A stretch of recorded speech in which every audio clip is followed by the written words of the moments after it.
Yeah, welcome back to my class again today. Now we are still on ERP, right? So we are still this ERP. I told you it's enterprise resource planning. Okay. Now I want to conclude this session. We are still looking at the sales of A4 paper. So we've bought the A4 paper, we've sold the A4 paper, but the part that is remaining is the part of the customer paying. That is customer payment. We did not capture that in the last lecture. So in this lecture, I'm going to show you how you capture the payment part of the customer. Then we'll do the debit and the credit. And then I will sum everything up and bring out the true picture of the entire process for you to see. So let's get right in. Now, we've looked at the last lecture we did this. I told you um, your revenue, right? And then your VAT, right? So you credit your revenue, you credit your VAT, and then you do what? You debit, right? You debit the customer. So this was the last lecture that we did, and then there's a transaction here, transaction that will do this job, and that transaction is what you write in this ERP software. Okay, so what I want to show you today now is how do you capture the customer's payment? When the customer pays, how do you capture it? All right, so that one, you are going to use another transaction to do it. So you take this angle here, and then you will drop this here, and then there's another transaction that will do this, right? Another transaction will do this. Now, when the customer pays, what do? You are going to what? Credit the customer. So this credit will cancel this debit, right? Now, if it is a working customer, you don't have to create you don't have to create the customer name in your book. So you just create one single ledger, which is what? Working customer.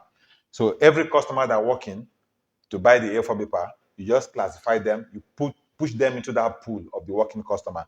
Now that is it. Now, if it's a working customer and the customer comes in, pay cash. How do you capture it? Because you are going to be dealing with a lot of them coming in and buying. So you cannot be collecting the money and then running to the bank. So you have to collect the money, temporarily keep the money. Maybe at the end of the day, before the bank will close, you now go and deposit the entire money. Or the next day, you go and deposit. So if you are going to use a transaction in ERP to capture that, what do you do when you credit the customer? Let's say you have another ledger called main cash. So you call this main cash, right? So it means you are going to debit your main cash temporarily. Then at the end of the day, you take the bulk money to the bank. Now, in that case, you will now have another transaction here, right? Another transaction. So that one leg will come to the main cash, and then this leg will go to what? To the bank. So this leg will go to bank, and then this leg will come to main cash. Now, in this transaction, you can call it whatever it is. A transaction that enables you to move money from your main cash to the bank. Okay, you can just say cash, uh, uh, cash move to bank, to bank, cash move to bank. Just give it a name, call it a name, whatever name you want to call it. So in this transaction, what you will do to this main cash is what? You will credit the main cash and then you debit your bank. Now, this is it. This is all. This is what I want to show you. So this will complete the flow. Now, from the supplier, so you now have from supplier to the customer. Now, in this transaction, you credit your customer, you debit main cash. When you now do this transaction, you credit main cash and you debit your bank. So at the end of the day, this is what you get. At the end of the day,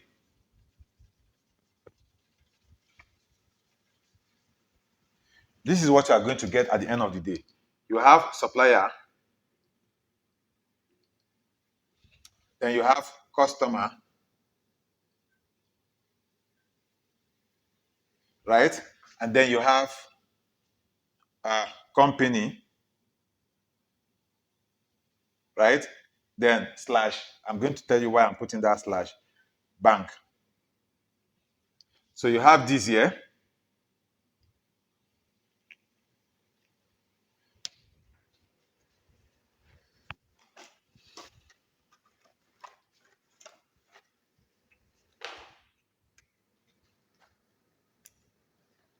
You have this,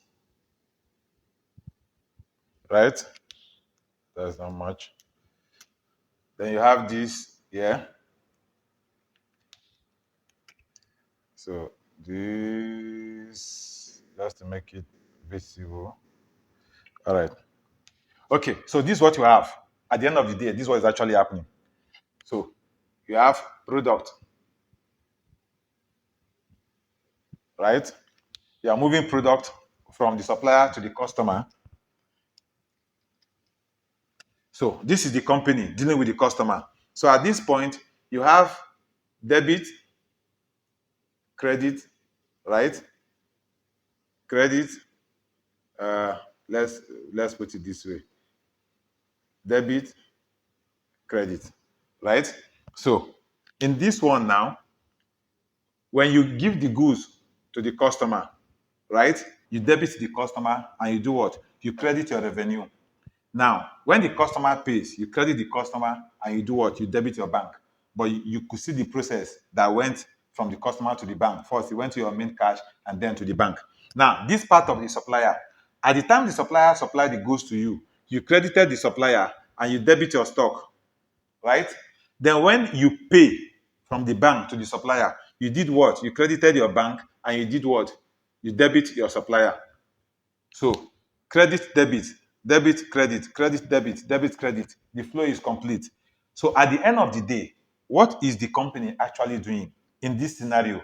The company is actually helping to move a product from the supplier to the customer. Now, because the company added a value, let's say a restaurant, for example, there is a value added to that product. This product here is actually raw material. In the case of a restaurant, is a raw material. Then the finished goods will be given to the customer. So a value is added to that product, and then that is the VAT. Isn't that so? So this one is the revenue, the bank. Then at the end of the day, this company has revenue. This revenue is kept in the bank. So the money of this company is kept in the bank. So what is the bank actually doing? They are just a system that are tapping from an industry, an existing industry that has so much money in circulation. So the bank is just sitting down there, helping you to keep your money and then reinvesting that money to people that need the money to keep the cycle running. So it therefore means that the most important thing in life is to have a product to sell. Identify the customer who is going to buy the product. Get the product to the customer, make your money. Which is actually the concept of trade by barter in those days.